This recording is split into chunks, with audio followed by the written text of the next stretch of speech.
बिस्मिल्लाहिर्रहमानिर्रहीम। Information security का week 16 देखेंगे और जो कंटेंट्स हमने आज कवर करने हैं वो है फायरवॉल्स और उससे रिलेटेड जितने भी उसके पार्ट्स आ जाते हैं, जैसे कि इंटरनेट सिक्योरिटी आ जाती है। उससे रेलेवेंट कुछ पॉलिसीज़ होती हैं जो फायरवॉल के लिए होती हैं। फिर हमने डिज़ाइन गोल्स देखने हैं फायरवॉल के। उसके बाद हम कंट्रोल्स ऑफ फायरवॉल देखेंगे। देन हम देखेंगे कि फायरवॉल की कुछ रूल्स हैं और कुछ लिमिटेशंस हैं। देन उसके बाद हम उसकी टाइप्स और उसका आर्किटेक्चर देखेंगे। सबसे पहले हम ये देख लेते हैं कि फायरवॉल होती क्या है। आप ये देखो कि जब भी हम अपने कंप्यूटर की बात करते हैं या इवन लैपटॉप की बात करते हैं, वहाँ पे एक बैरियर लगा होता है। वो बैरियर क्या करता है, जिसको हम आम अल्फाज में फायरवॉल कह देते हैं।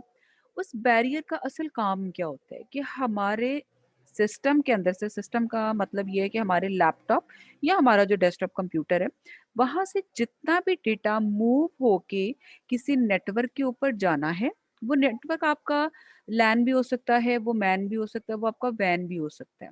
और इसी तरह से वो डेटा जो फायरवॉल को क्रॉस करके आपके कंप्यूटर के अंदर एंटर होना चाह रहा है, वो भी क्या करेगा, इस फायरवॉल को यानी कि इस बैरियर को क्रॉस करके ही आएगा। अब ये जो डेटा जा रहा है और जो डेटा हमारे पास आ रहा है, इसका जितना भी चेक एंड बैलेंस होता है, वो कौन करती है? वो फायरवॉल करता है। A firewall forms a barrier through which the traffic going in each direction must pass. Each direction का मतलब ये है कि हमारे सिस्टम से भी जाने वाला डेटा और हमारे सिस्टम के अंदर आने वाला भी data. A firewall security policy dictates which traffic is authorized to pass in each direction. अब ये फायरवॉल क्या करती है, या इसके अंदर जो कुछ पॉलिसीज बनाई होंगी, फायरवॉल क्या करती है, उन पॉलिसीज को मैप करती जाती है और देखती जाती है कि ये वाले टाइप का डेटा है तो क्या मैंने इसको अलाउ करना है या इसको मैंने अलाउ नहीं करना है, इसको मैंने रिटर्न करवा देना है, इसको यहीं पे स्टॉप कर देना है या मैंने इसको कोलैप्स कर देना है। ये सारी उसकी पॉलिसीज के अंदर आ जाती हैं। फिर नेक्स्ट पॉइंट में वो कहता है a firewall may be design to operate as a filter at the level of IP packets or may operate at a higher protocol layer. अब जब इसकी वर्किंग स्टार्ट होती है, तो ये ऑब्वियसली बात है, ये एज अ बैरियर या एज अ फिल्टर काम कर रहा होता है। अब ये किस लेवल पे काम कर रहा होता है? ये 2 लेवल्स पे काम करता है। ये मल्टीपल हो सकते हैं। यानी कि फर्स्ट लेवल आपका जो इनिशियल लेवल होगा, वो आपका आईपी पैकेट हो सकता है। और इससे ऊपर हायर लेवल पे ज़रूर जा सकता है। Higher level in a sense कि इससे अपर लेयर्स के ऊपर भी कुछ ऐसे स्पेसिफिक प्रोटोकॉल्स होते हैं, जो स्पेसिफिक सिक्योरिटी पर्पज़ के लिए होते हैं। वहाँ पे क्या करता है ये फायरवॉल, उन फिल्टर्स के साथ या उन स्पेसिफिक सिक्योरिटी प्रोटोकॉल्स के साथ कोलैबोरेशन करके डेटा को प्रोटेक्ट कर रहा होता है। Firewalls can be an effective means of protecting a local system or network of systems from network-based security threats, while at the same time affording access to the outside world via World Wide Web networks and the internet. अब वो क्या कर रहा है कि वो आपका जितना भी डेटा है, उसको बाहर की दुनिया से बचाने की कोशिश करता है। बचाना इन अ सेंस के वैन के ऊपर भी यानी इंटरनेट के ऊपर भी आपने अगर डेटा को आउटफ्लो करवाना है, भिजवाना है, तो आपने उसको थोड़ा-सा देखना होता है। अब ये हमारे पास कुछ सिक्योरिटी पॉलिसीज़ हैं, जो फायरवॉल के लिए ज़रूरी होती हैं। Firewall policies tend to forget that outbound traffic should not get a free pass. Outbound traffic कौन सी होती है? वो ट्रैफिक जो हमारे सिस्टम से निकलना चाह रही होती है बाहर, यानी कि इंटरनेट के ऊपर मूव करना चाह रही होती है, उसको हम कहते हैं हाँ आउटबाउंड, जिसने हमसे हमारे सिस्टम से बाहर जाना है। अब सिक्योरिटी पॉलिसी फायरवॉल की बड़ी क्लियर है। वो ये कहता है कि कोई भी आउटबाउंड ट्रैफिक का डेटा, यानी कि ऐसा डेटा जिसने हमारे सिस्टम से बाहर जाना है फ्लो करके, उसको हम विदाउट एनी स्क्रूटनी नहीं भेजेंगे। यानी कि हम उसको पहले चेक करेंगे कि आइदर कहीं ऐसा तो नहीं है कि कोई वायरस हमारे सिस्टम में आ गया था और वो हमारा डेटा चुरा के लेके जाने की कोशिश कर रहा हो। तो हमने क्या करना होता है, सबसे पहले हमने इस बैरियर को एक्टिवेट करना होता है कि जो डेटा हमारे सिस्टम से जा रहा है, आप उसके ऊपर कंप्लीट चेक एंड बैलेंस रखें। फिर नेक्स्ट पॉइंट पे वो कहता है, नेक्स्ट पॉलिसी के अंदर, they must only permit traffic that is necessary for business both inbound and outbound. अब वो ये कह रहे हैं कि फॉर एग्जांपल अगर आप एक नेटवर्क के साथ एसोसिएटेड हैं, मल्टीपल सिस्टम्स वहाँ पे अटैच हैं, तो सिर्फ उसी डेटा को अपने सिस्टम के अंदर यानी कि अपने लैपटॉप या कंप्यूटर के अंदर हम आने देंगे या जाने देंगे जो हमारे से रिलेटेड होगा या हमारे से कंसर्न्ड होगा। अब यहाँ पे 2 तरह की फायरवॉल्स हो सकती हैं। एक फायरवॉल ये होती है जो हम स्पेसिफिकली सिंगल यूज़र के लिए यूज़ कर रहे होते हैं, यानी कि स्पेसिफिकली मेरे लैपटॉप के लिए हो सकती है, मेरे डेस्कटॉप कंप्यूटर के लिए हो सकती है। लेकिन दूसरे साइड पे अगर हम इसको थोड़ा-सा हायर लेवल पे लेके जाएँ, तो ये एक कंप्लीट नेटवर्क के स्टार्ट में भी बैरियर लगाया होता है। उससे क्या होता है कि बाहर के किसी भी नेटवर्क से डेटा अगर हमारे इस कंप्लीट नेटवर्क के अंदर आना है, तो वो भी चेक होके आएगा फायरवॉल से, और अगेन हमारे कंप्लीट नेटवर्क से अगर डेटा ने बाहर जाना है, तो वो भी क्या होगा, चेक होके जाएगा। तो ये भी इसकी सेकंड पॉलिसी आ जाती है। फिर कहते हैं to successfully enhance the firewall policies without interrupting the business. वो कह रहे हैं कि आप फायरवॉल की कुछ पॉलिसीज को एनहांस भी कर सकते हैं। एनहांस इन द सेंस कि आप उसको अपग्रेड कर सकते हैं। ऐसा नहीं है कि आपको लगे कि कोई नई किस्म का डेटा आ रहा है, अब उसके लिए मैंने क्या करना है? क्या मैं पिछली पुरानी जो पॉलिसीज़ ऑलरेडी फंक्शनल थी, क्या मैं उसके अंदर चेंजेज़ लाऊँ? ऐसे नहीं करना, क्योंकि वो ऑलरेडी जो पुरानी पॉलिसीज़ जो ऑलरेडी ऑपरेशनल हैं, वो बहुत ज़्यादा डेटा उसके ऊपर डिपेंडेंट है उन पॉलिसीज़ के ऊपर। एक माइनर सा चेंज भी किसी सिंगल पॉलिसी के पॉइंट के अंदर आने का मतलब ये है कि आप बहुत ज़्यादा डेटा को दोबारा से रीएश्योरेंस की तरफ लेके जा रहे हैं कि आप इन पॉलिसीज को और उस डेटा को आपस में मैप करवाएं। तो हम क्या करते हैं आसानी के लिए, हम पुराने डेटा को या पुरानी जो पॉलिसीज बनी उनको हम नहीं करते, बल्कि हम आगे क्या करते हैं, consider adding new rules to the firewall that permit certain types of traffic and log any hits to these rules. फिर क्या क्या कहते हैं, न्यू पॉलिसीज को आप अपनी पूरी पॉलिसी की जो लिस्ट है उसके अंदर आप ऐड करें, इफ यू आर फीलिंग कि कोई नई टाइप का डेटा आपके पास आ रहा है या आपके पास से जा रहा है। न्यू पॉलिसी होगी, न्यू डेटा होगा, तो इम्प्लीमेंटेशन ज्यादा बेहतर तरीके से हो सकती है। फिर नेक्स्ट पॉइंट में कहता है rules in firewalls don't just have to block things, यानी कि फायरवॉल का सिर्फ ये काम नहीं होना चाहिए कि ब्लॉक कर दे हर चीज को, बल्कि क्या है, they can help to tag and categorize traffic that you allow through. या उसका और भी इसके अलावा क्या काम है, ठीक है जो बहुत सिवियर किस्म की चीजें हैं उनको तो ऑब्वियसली बात है ब्लॉक करना पड़ता है, वो उसी बैरियर तक रोकना पड़ता है ना। तो फॉर एग्जाम्पल अगर हमारा कोई सीक्रेट डेटा लेके जाने की कोशिश कर रहा है, हम उसको वहीं पे ब्लॉक कर देंगे, यानी कि फायरवॉल उसको ब्लॉक कर देगा, हमारे नेटवर्क से बाहर जाने ही नहीं देगा। और दूसरी चीज ये कि बाहर से अगर फॉर एग्जांपल कोई वायरस आने की कोशिश करता है, उसको भी उसी फायरवॉल अपनी जगह पे बैरियर पे ब्लॉक कर देगा, हमारे सिस्टम के अंदर हमारे नेटवर्क के अंदर एंटर होने की परमिशन नहीं देगा। ये एक पॉइंट था। दूसरा पर्सपेक्टिव वो ये कहता है कि बाजुकात इस किस्म का टैंगल्ड डेटा आता है और इतने बल्क में होता है कि उसको सिस्टम के अंदर एंटर करने से ये होगा कि आपकी या तो ओवरऑल फंक्शनैलिटी या प्रोसेसिंग स्लो डाउन हो जाती है, और उस केस में या उसके अंदर से ओरिजिनल डेटा को फाइंड आउट करना एक डिफिकल्ट टास्क होता है। तो उस केस में क्या करते हैं, टैगिंग का काम कर लेते हैं। टैगिंग क्या होती है कि डेटा के छोटे छोटे पैकेट्स बना देते हैं और हर पैकेट के ऊपर एक टैग लगा देगा। उस टैग से और उसके बाद उसको वो अलाउ करेगा कि सिस्टम के अंदर आए या सिस्टम से बाहर चला जाए, यानी कि इनबाउंड हो जाए या आउटबाउंड हो जाए। अब उसका फायदा ये होगा क्योंकि जब ऊपर टैग लगा हुआ है, ऑलरेडी हेडिंग मौजूद है, आप उस टैग को देख के आइडिया लगा सकते हैं कि इस पैकेट के अंदर सर्टेन टाइप का डेटा मौजूद है। If you require that particular data you can use it, otherwise simply हम उसको क्या करेंगे, विदाउट रीडिंग दैट डेटा हम उसको स्किप करके नेक्स्ट डेटा की तरफ मूव कर जाते हैं। This will allow you to quickly determine which rules will work and which ones will not. अब फायदा क्या होगा कि एक तो हमने ये कहा कि डेटा हमारा इजीली सेग्रीगेट हो सकता है। सेकेंडली ये कि जो हम टैगिंग कर रहे हैं उससे ये होगा कि जो जो रूल्स हमारे ऑपरेशनल थे, यानी कि जो रूल्स और पॉलिसीज हम बना चुके हैं, आप उन रूल्स को उन टैग्स की मदद से भी मैच कर सकते हैं। हर डेटा की हर लाइन के ऊपर जाके आपको रूल को मैप नहीं करना पड़ेगा, बल्कि आपको टैग के साथ ही सिर्फ मैप करके आपको आइडिया हो जाएगा कि किस रूल को मैंने किस पर्टिकुलर टैग के साथ एसोसिएट करना है और किस टैग के साथ नहीं करना है।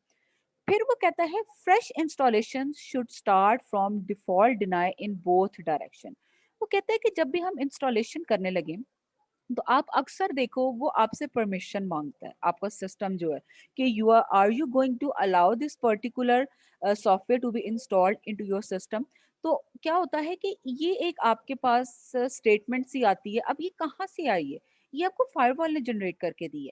अगर आपने फायरवॉल के अंदर जाके इस सिक्योरिटी एस्पेक्ट को ऑन किया हुआ है, तो हमेशा क्या होगा, जब भी आप अपने सिस्टम में कोई इंस्टॉलेशन करने की कोशिश करेंगे, फायरवॉल फॉरम से एक्टिवेट होता है और वो आपसे पहले पूछता है कि आर यू रियली इंटरेस्टेड कि मैं इस सॉफ्टवेयर को इंस्टॉल करवा दूं। अगर नहीं है तो आप सिंपली इसको क्या करें, आप इसको डिनाई कर दें। और वो कह रहा है कि ये दोनों डायरेक्शंस में होना चाहिए। दोनों डायरेक्शंस का मतलब ये है कि आपके सिस्टम में अगर कोई सॉफ्टवेयर आया है and you are trying to install it, और कोई ऑलरेडी आपके सिस्टम के अंदर सॉफ्टवेयर पड़ा है एंड यू आर ट्राइंग कि आप उसको सेंड कर दें किसी दूसरे नेटवर्क के ऊपर, उस केस में भी वो क्या करेगा, फायरवॉल वो आपसे पूछेगा कि आपके सिस्टम से एक सॉफ्टवेयर निकल के जा रहा है, क्या आपने इसको अलाउ किया है? क्योंकि बाज़-औक़ात ये होता है वायरस आएगा, आपका कोई सीक्रेट सॉफ्टवेयर हो सकता है आपने किसी सॉफ्टवेयर हाउस से बनवाया हो, और वो वायरस आके, ट्रोजन हॉर्स आके वो क्या करे, वो आपका वही सॉफ्टवेयर चुराए और बड़े आराम से लेके जाके किसी और सिस्टम के ऊपर उसकी इंस्टॉलेशन करके अपना काम शुरू कर ले, जो आपने अच्छी खासी अमाउंट पे करके स्पेसिफिकली बनवाया था। तो यहाँ पे क्या होता है, हमने डिफ़ॉल्ट अलाउ नहीं करना होता, बल्कि हम क्या करते हैं, हम डिफ़ॉल्ट डिनाय रखते हैं और उसके बाद वो हमसे स्पेसिफिकली जब परमिशन डिमांड करता है, तो हमारी अपनी चॉइस होती है कि either we are going to permit it और we are going to deny it. उसके बाद फायरवॉल के कुछ डिज़ाइन गोल्स आ जाते हैं। अब हमने काफ़ी सारी बातें कर ली, हमने इसको बड़ा डिटेल में देख लिया कि फायरवॉल क्या होता है, पॉलिसीज़ कौन-कौन सी हमें बनानी चाहिए, क्या हो सकती हैं और उनकी इम्प्लीमेंटेशन हमारे डेटा के ऊपर किस फॉर्म में हो सकती है। इनबाउंड डेटा की थी, आउटबाउंड की थी, फिर हमने टैगिंग की बात कर ली थी, फिर हमने ये कहा था कि इवन अगर आप इंस्टॉलेशन करना चाह रहे हैं, तो आपने डायरेक्ट उसको परमिट नहीं कर देना, बल्कि आपने क्या करना है, आपने उसकी परमिशन ग्रांट करवानी है। अब डिजाइन गोल्स के अंदर हम जरा इसकी डिटेल देखते हैं। वो कहते हैं all traffic from inside to outside and vice versa must pass through the firewall. ये इसका डिजाइन गोल है फायरवॉल को बनाने का। यानी कि हमने स्टार्ट में ये कहा था कि फायरवॉल को हम एज अ बैरियर बना रहे हैं, तो बैरियर बनाने का मतलब ये है कि जितने डेटा ने जाना है, जितने डेटा ने आना है, वो सारा इस फायरवॉल यानी कि उस बैरियर के पास से गुजर के फिर जाएगा। This is achieved by physically blocking all access to the local networks except via the firewall. तो ये कह रहे हैं कि अब इसका सिर्फ एक ही पर्पस हो सकता है कि हम ये कैसे कर सकते हैं, वो बैरियर हम कैसे बना सकते हैं। वो यही होता है कि आप स्टार्ट में फायरवॉल के ऊपर एक ऐसा चेक लगाओ कि हर डेटा इस जगह पे आके लाजमी तौर पे रुकेगा, और फायरवॉल फिर वो देखेगा कि मैंने किस किस डेटा को आगे मूव करवाना है और किसको मैंने रिटर्न बैक करवा देना है। फिर नेक्स्ट डिजाइन गोल वो कहते हैं only authorised traffic as defined by the local security policy will be allowed to pass. ये बड़ा क्लियर पॉइंट है। वो कह रहे हैं कि सिर्फ ऑथराइज्ड ट्रैफिक को हम अलाउ करेंगे फायरवॉल में से गुजरने को, और बाकी जितनी भी जो अनऑथराइज्ड ट्रैफिक होगी हम उसको सिंपली क्या कर देंगे, ब्लॉक कर देंगे। फिर नेक्स्ट डिजाइन गोल में वो कहते हैं the firewall itself is immune to penetration. This employs the use of a hardened system with a secure operating system. Trusted computer systems are suitable for hosting a firewall and often required in government applications. उसने यहाँ पे बड़ी clear बात की है, उसने ये कहा है कि फायरवॉल इटसेल्फ बहुत स्ट्रॉन्ग है, यानी कि उसकी जो एक्सेस है वो आपके पूरे पूरे सिस्टम्स के ऊपर होती है, यानी कि कंप्लीट ऑपरेटिंग सिस्टम के ऊपर भी होती है। कैसे होती है, क्योंकि उसने तो बैरियर के तौर पे काम करा, जितना डेटा उसके पास से गुजर के जा रहा है, चाहे वो इनबाउंड था चाहे वो आउटबाउंड था, तो फायरवॉल हर तरह के डेटा से अवेयर होता है। तो यहाँ पर फिर हम क्या कहते हैं कि ये कब सुटेबल होता है, ये जब आप लार्ज ऑर्गेनाइजेशंस के लिए भी, इवन अगर आप बात करते हैं जैसे गवर्नमेंट की एप्लीकेशंस है, ऐसी एप्लीकेशंस जहाँ पे बड़ा सेंसिटिव डेटा भी हो सकता है, वहां पर भी इसको यूज कर सकते हैं। फिर आ जाता है कंट्रोल्स ऑफ फायरवॉल। फायरवॉल कहाँ कहाँ पे कंट्रोल कर रहे थे firewall. A computer firewall controls access between networks. ठीक है जी, जितने भी नेटवर्क्स है उसके दरमियान में फायरवॉल की फंक्शनैलिटी हो रही होती है। It generally consists of gateways and filters which vary from one firewall to another. अब आगे जाके आप लोग जब फायरवॉल की टाइप्स पढ़ेंगे तो आपको अच्छी तरह से आइडिया होगा कि कौन सी फायरवॉल किस लेवल पे या किस सिक्योरिटी एस्पेक्ट के लिए यूज होती है। तो उसी से फिर क्या होता है, गेटवे से लेके हम डिफरेंट मल्टीपल फिल्टर्स को भी हम यूज कर रहे होते हैं, प्लस हम डिफरेंट प्रोटोकॉल्स को भी इसके साथ कंबाइन करके या कोलैबोरेशन करवा के हम इसकी यूजेज करवा रहे होते हैं। Firewalls also screen network traffic के फ्लो को देख रहा होता है and are able to block traffic that is dangerous. जो आपका ट्रैफिक डेंजरस होगा उसको सिंपली वो क्या कर देगा, ब्लॉक कर देगा, वार्निंग नहीं इशू करेगा। Firewall act as the intermediate server between SMTP and hypertext transfer protocol यानी कि HTTP कनेक्शन। अब हम कुछ रोल्स और लिमिटेशंस भी देख लेते हैं। ऑब्वियसली बात है हम इतनी सारी एक्सेस दे रहे हैं, लेकिन किसी लेवल पे जाके तो हमने यहाँ पर भी स्टॉप लगाना है ना, कि कोई लिमिटेशंस होनी चाहिए फायरवॉल की भी, कि इन लिमिटेशंस को फायरवॉल ने भी क्रॉस नहीं करना। क्या आ जाती है, firewalls impose restrictions on incoming and outgoing network packets to and from private networks. अब ये प्राइवेट नेटवर्क्स यहाँ पे आ गया। हमने ये नहीं कहा कि हर तरह का पब्लिक नेटवर्क हम इसको अलाउ कर देते हैं, बल्कि हमने क्या कहा, हम स्पेसिफिकली कह रहे हैं कि ये ज्यादा हमारे लिए ऑपरेशनल होता है। हम कब यूज करते हैं, जब हम प्राइवेट नेटवर्क्स की बात करते हैं। फिर नेक्स्ट कहता है, इनकमिंग और outgoing traffic must pass through the firewall, only authorised traffic is allowed to pass through it. ठीक है, ट्रैफिक इनबाउंड है या आउटबाउंड है, फायरवॉल तक जरूर जाएगी, लेकिन उसके बाद हमने क्या कर दिया, हमने लिमिटेशन लगा दी कि सिर्फ ऑथराइज्ड ट्रैफिक को हम जाने या आने देंगे। फिर नेक्स्ट पॉइंट में वो कहता है, firewalls create check points between an internal private network and the public internet, also known as choke points। अब ये चेक पॉइंट्स क्या होते हैं, अक्सर आप ये देखो रोड्स के ऊपर भी उन्होंने चेक पॉइंट्स लगाए हुए होते हैं, पुलिस वालों ने छोटे छोटे बैरियर्स लगाए हुए होते हैं, और उन बैरियर्स पे जो आपके एजेंट्स होते हैं, पुलिस एजेंट्स, वो खड़े हुए होते हैं, और किसी भी किस्म की जो सस्पेक्टेड पर्सन होता है, जो मशकूक इंसान होता है, कोई व्हीकल हो सकता है, वो उसको वहां पे उस बैरियर पे क्या करते हैं, उस चेक पॉइंट के ऊपर रोकने की कोशिश करते हैं ताकि उसकी इन्वेस्टिगेशन करें। तो ये भी यही होता है कि फायरवॉल एक मेन हब पे नहीं बैठा होगा, बल्कि उसने अपने शॉर्ट चेक पॉइंट्स रखे होते हैं। उसका पर्पस ये होता है कि आपका जो एक ओवरऑल इंटरनल नेटवर्क पूरा काम कर रहा है, उसको ज्यादा तरीके से सिक्योर कर सके एक्सटर्नल पब्लिक इंटरनेट से, और इस पूरे को हम क्या कह देते हैं, चोक पॉइंट्स कह देते हैं। फिर नेक्स्ट हमारी रोल और लिमिटेशन आ जाती है, firewalls can create check points based on IP source. अब वो कह रहे हैं कि चेक पॉइंट्स कहाँ पे लगाने हैं, कैसे लगाने हैं, किस बेस पे हमने लगाने हैं, वो कह रहा है आईपी सोर्स के ऊपर लगाने हैं एंड टीसीपी पोर्ट नंबर। यानी कि अब देखो, अक्सर बाजुकात ये होता है जब हम रोड्स की बात करते हैं, तो पीछे से इंटेलिजेंस वाले कहते हैं कि इस नंबर की, नंबर प्लेट की जो गाड़ी है या बाइक है या व्हीकल है, वो सस्पेक्टेड हमें लग सकता है, कॉल आती है इंटेलिजेंस वालों की तरफ से पुलिस वालों को। अब वो क्या करेंगे, वो उस चेक पॉइंट पे खड़े हैं, और जो जो व्हीकल गुजरता जा रहा है, उसके व्हीकल नंबर के साथ जो आपको सस्पेक्टेड व्हीकल नंबर दिया था, उसकी मैपिंग करते हैं। अब ये तो हमारा सिस्टम था जो हमारा रोड्स का था। इसी चीज को जब हम अपने नेटवर्क के ऊपर लेके जाते हैं, तो व्हीकल्स क्या होंगे, हमारे पास आईपी एड्रेसेस होंगे, वो डेटा जो डिफरेंट सिस्टम या डिफरेंट कंप्यूटर से निकल के जा रहा है। अब डिफरेंट कंप्यूटर्स हमारे क्या होंगे, आईपी सोर्स होंगे, और वहां से निकलने वाला जो डेटा है, वो ये चेक किया जाएगा कि कौन सी टीसीपी पोर्ट नंबर से निकला है। They can also serve as the platform for IP security. Using tunnel mode capability, firewall can be used to implement VPNs। VPNs क्या था हमारे पास, virtual private networks था। फिर आ जाता है, firewalls can also limit network exposure by hiding the internal network system and information from the public internet। अब ये बड़ा फायदा होता है। अक्सर आप ये देखो, हम अपने घरों में जो राउटर वगैरह लगा रहे होते हैं, वो क्या करता है, वो हमें इनिशियल लेवल ऑफ फायरवॉल जरूर दे रहा होता है, इनिशियल लेवल ऑफ सिक्योरिटी। वो आपसे पूछता है कि क्या आप इस नेटवर्क को पब्लिक रखना चाहते हैं, या आप उसको लिमिटाइज करना चाह रहे हैं एज अ प्राइवेट नेटवर्क। और तो हमारी कोशिश क्या होगी, क्या हम उसको ये कहेंगे कि पब्लिक कर दो, कोई भी आपका data out going and in going देखना चाहता है, बिल्कुल नहीं। हम कहेंगे आप इसको प्राइवेट रखें, इसको हिडन रखें, क्योंकि ये हमारा पर्सनल डिवाइस है, हमारा पर्सनल डेटा यहाँ से मूव इन और मूव आउट होगा। अब थैंक यू वेरी मच।